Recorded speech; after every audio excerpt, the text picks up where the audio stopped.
在电影《歌喉赞》中由胖艾咪一脚走红的瑞贝尔·威尔森，圆润外形以及搞笑风格深受粉丝喜爱。最近他又有新作品推出，与安海瑟薇携手拍摄搞笑喜剧《诈骗女神》，还有另外一部电影《好不浪漫》，则是和雷神蒂连恩·汉斯沃两人要谈一场浪漫的恋爱。两部片的搞笑风格不大一样，但都让影迷觉得超疗愈。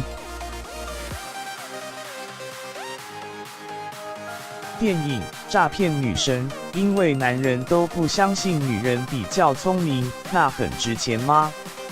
？50万美金，真是闪闪惹人爱。偷天换日，把价值50万美金的手链瞬间调包。美艳女神安海瑟薇继去年《瞒天过海》八面玲珑后饰演女骗子后，似乎演上瘾。这次还当起导师，教导菜鸟级骗子瑞贝尔·威尔森。电影《诈骗女神》能让泪水流下脸颊吗？哦，现在你试试看，你是便秘了吗？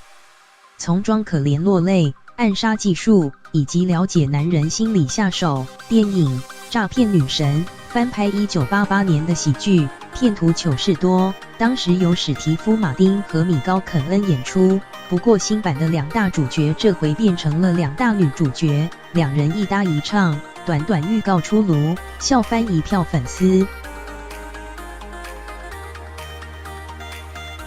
电影《诈骗女神》，男人总是低估女人，我们就要利用这一点游走富豪、政商名流安海瑟薇、瑞贝尔·威尔森两大女骗子招数百出，让电影期待度飙升。而胖艾咪瑞贝尔·威尔森最近则还有另一部新戏。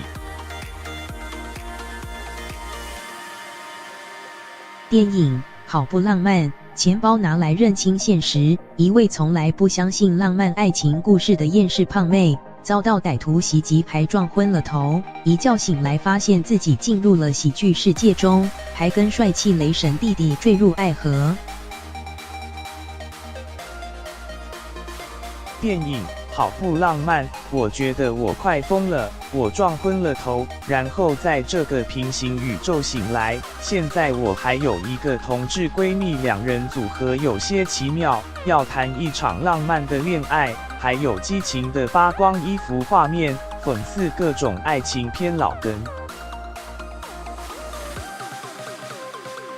电影好不浪漫，早安，美女，昨晚真是太棒了。我们什么事也没做，就直接跳到早上了。除了男神撑场，还找来跟胖艾咪瑞贝尔·威尔森曾经在电影《歌喉赞》中饰演情侣档的亚当·迪凡和宝莱坞女星皮燕卡乔普拉，分别饰演他暗恋的好友以及情敌卡斯，剧情都要吸引粉丝进戏院大笑疗愈。